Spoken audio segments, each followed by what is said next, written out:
All right. My goodness, Tom, thank you so much for joining today. I'm really looking forward to this conversation. I'd love to hear about what the firm's working on, and in particular around the metaverse and the trademarks that you're now involved with.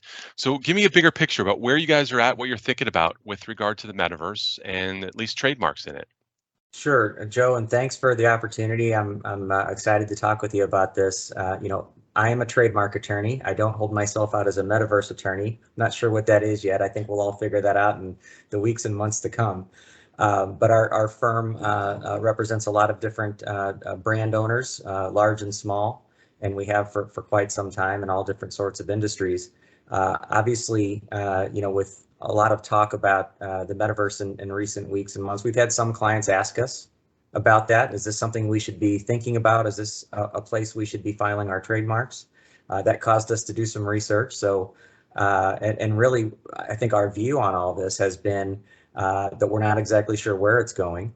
Um, you know, uh, there's a concept under trademark law that brand owners or in particular consumers are protected from are to be protected from confusingly similar uses of marks by others. So we want to avoid that sort of thing in the marketplace. And we have a nice mechanism in place under the law in our brick and mortar world for dealing with infringing trademarks and for avoiding consumer confusion and protecting consumers in the process of doing that. But what happens when someone misuses a brand owner's mark in that space, in the metaverse or some other virtual realm? What do we do about that? And the advice that we've been giving to clients so far has been, listen, if you've got your trademarks protected, if you've got them registered at the USPTO and elsewhere, we think we're in good shape. We don't think there's a necessity or an emergency to run out and do something different.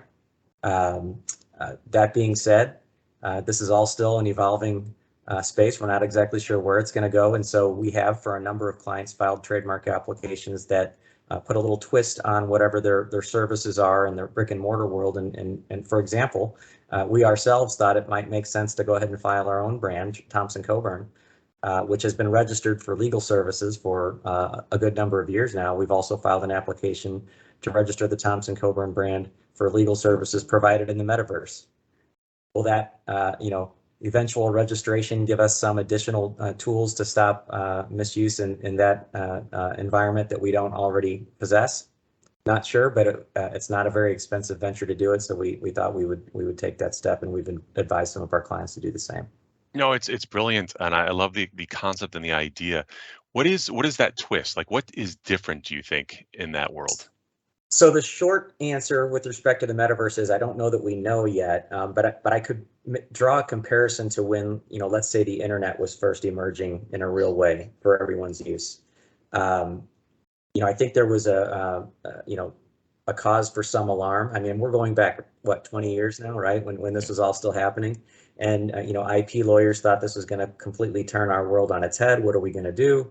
And, as it turns out, as we look back, um, you know, uh, 99% of the, again, 99% of the laws and rules and structure that we had to take care of things in the brick and mortar world have worked out just fine in an internet age. Now, there's been some twists there. So some examples of that would be, when it comes to things like internet intermediaries. So, eBay, Google, Amazon, and anyone where users can upload content and then the intermediary can get stuck in the middle. So libel claims, for example, what happens when a user of a platform does something that gives rise to a libel claim? Should the intermediary be on the hook for that? And there was a lot of debate about that in the early days of the internet. That was taken care of with Section 230 of the Communications Act, which basically said the intermediaries aren't liable. Same thing kind of happened with copyrights. Someone uploads an infringing work of authorship or an infringing piece of art or sculpture or something. Should the platform somehow be held liable because they are enabling this? And the Digital Millennium Copyright Act was enacted to sort of take care of that and ensure that we can have an internet that everyone can freely use without having these intermediaries on the hook for something that an individual does.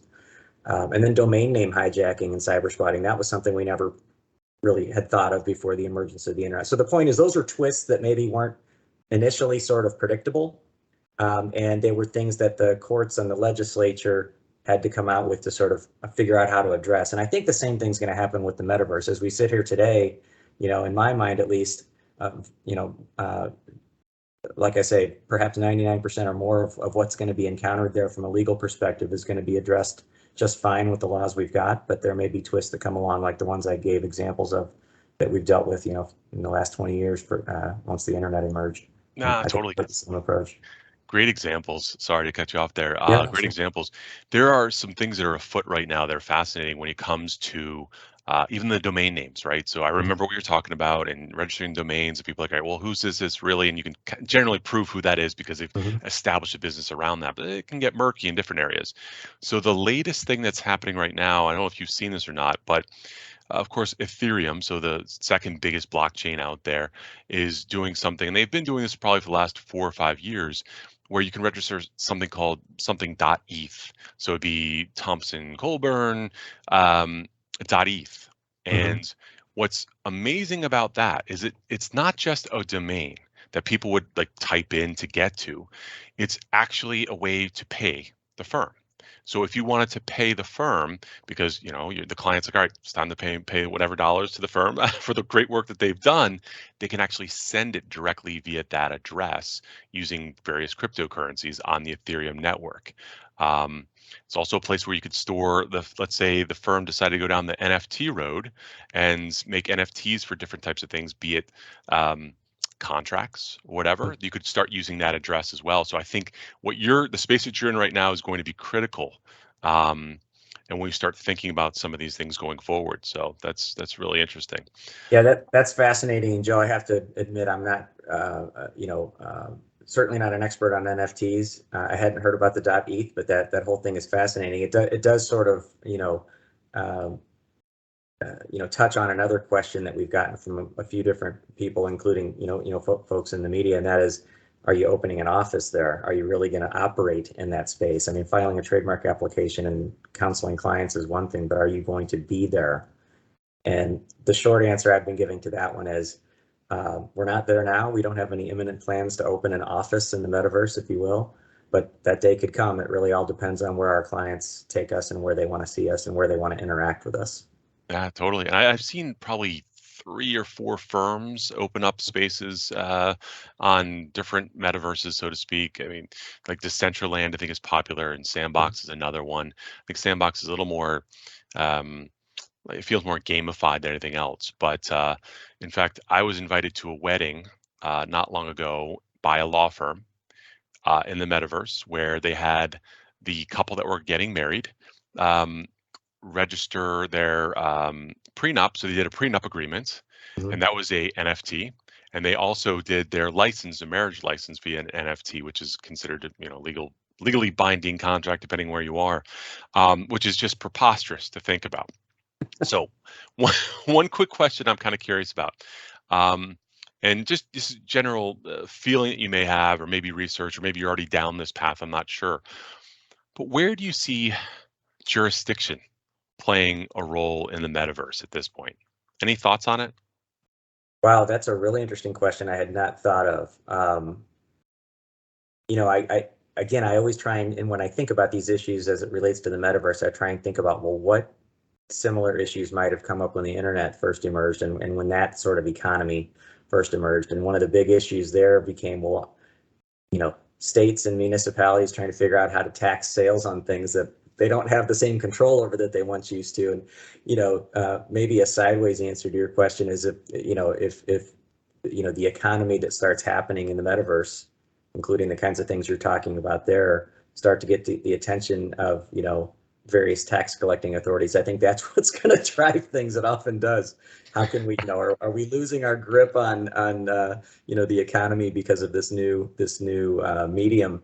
And is there a way that we can get our share of that back? I mean, it seems to be something that often drives that kind of change.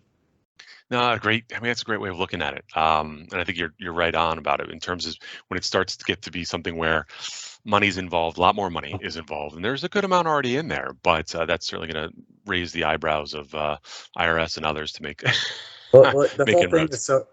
is so interesting. And you know, when you said you were invited to this wedding and they've got the prenup in there, you know, you said it's just sort of crazy to think about. I can't remember the words you used, but you know, it's just sort of out of this world to think about.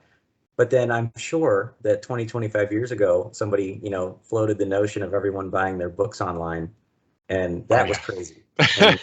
And and look where Amazon is now. So it doesn't seem so crazy anymore. No, no question. Um, so one other quick question I was thinking about is if you start thinking about this more, as you certainly have, what does the law firm of the future look like in this space? I know that at your firm, you all, I think, have around 6 offices. Is that right? That's right. Um, do you see that this could be a viable option for you to interact with your clients? I do, and it's you know, I think if you ask 100 different attorneys in our firm or any firm, you're going to get 100 different answers. And to be honest, it's somewhat generational. You know, we've got some of the younger attorneys in our IP group that are gamers themselves, and this is a much more comfortable topic for them. And you ask those folks, and they would probably tell you without a doubt, or more often than not, they'll tell you, yes, I think we'll be there, and I think we'll be there soon. For others, it's just hard to get their minds around. But you know, I think every firm is different. I certainly our approach, as I alluded to before, you know, to opening offices, you know, in the physical world has been, you know, we've never subscribed to it. If you build it, they will come sort of approach. We've sort of waited to see where our clients are and where our activity is, and would it be beneficial to our clients to be there? Do they want us to be there? You know, we opened a New York office about a year ago because we had a lot of business there and a lot of clients telling us we would really like you to be on the ground there in the financial capital of the world. And so that we followed our clients' desires and needs, and it's going to be good for them and good for us. I think similarly with the metaverse, if we're hearing from our clients that I appreciate you know, your telephone number with 10 digits, and I understand how to reach you by email and text, but this is where I'm you know, conducting business. This is where I operate, and I'd like to interact with you there. We're going to be there, you know, without a Fantastic. doubt. So Yeah. It's crazy to think about. A company reached out to me recently, and they specialize in enterprise metaverses. So the idea that, let's say the firm had a retreat, let's say there's 100 individuals that were going to show up at this retreat physically. They actually, and I actually have it handy, they sent out 100 of these wow. Oculus headsets to everyone, and there's only one program loaded on it, just their program. It's called Mesmerize, and it launches you into this metaverse, and you're able to interact with everyone there. And you can imagine that there's rooms based on the type of conference you're going to. So let's say there's 100 people in the room. You can have it so that you go up to the podium, and the person that's speaking actually can advance slides at the podium and then look behind them, and they can see the massive screen. And then behind that, it's a beautiful, I don't know, waterfall. So it's like, you know, it's wonderful in that way. And then you can go to separate rooms, breakout rooms. And one of the things that came up when I was at a firm up in New York recently, when I was talking to the sort of the chief knowledge officer, was, well, I don't think we can do this as a firm because the attorney-client privilege of discussing things, talking about things, aren't secured yet, and you can't go into a room where it's one-on-one. This company seems to have solved that. So that's, you know, we're moving quickly, but we're getting there. And so it's kind of neat to see, one, the IP aspect of it, so the trademarks and all of that, but then the physical encounters that you may have with your clients. And when we did this interview that I conducted with him, sort of discussion about what it's like, and he took me around this entire environment, it's it is far more personal, and it's something that unless you've put these headsets on, which a lot of people have at this stage, you don't realize how incredible it can be. And everyone had their own avatar, so like you can upload a high resolution image of of your face, Mhm. and so it looks like you're talking with that person, and it really feels inviting, which is better than a lot of the Zoom calls we've all been on for the last 2.5 Well, years. yeah, for sure. And you know what I find most fascinating about this, you know, our firm has been grappling with this, as I'm sure, you know, every firm and company for that matter have been grappling with, and that's the whole return to office after the pandemic. Many organizations, including ours, have landed on a hybrid sort of model where our attorneys and our staff are in some days and are permitted to work remotely some days. And for some positions, particularly some staff positions, IT, let's say, remote is just fine most of the time. But when you're talking about young professionals, the professional development and the mentoring that happens in person is so important to have face to face. And so we've tried to strike this balance. But what you're describing there, while I don't think it's a perfect solution for in person, because there's a lot of impromptu things that happen at the water cooler, I think it can really be a gap bridger, because a lot of the things that you miss from email correspondence or even Zoom, frankly, body language and just the entire environment throughout a discussion and being able to share things. Of course, you can share documents and Teams and all these other things, but I think what you're talking about in that kind of environment where you get to see the facial expressions on the avatar, you get to see something that's on the virtual table in front of you and other people around you, it is as close to being there as you can. So it could be a very nice gap bridger that really helps with some of the things that I think we miss when we're not in person. I couldn't agree with you more. That's fantastic. All right. Is there anything else that you wanted to mention? I don't think so, other than this was fun, and it would be nice to touch base in a year and see how much we missed because we didn't know what was coming and how fast it's all evolving.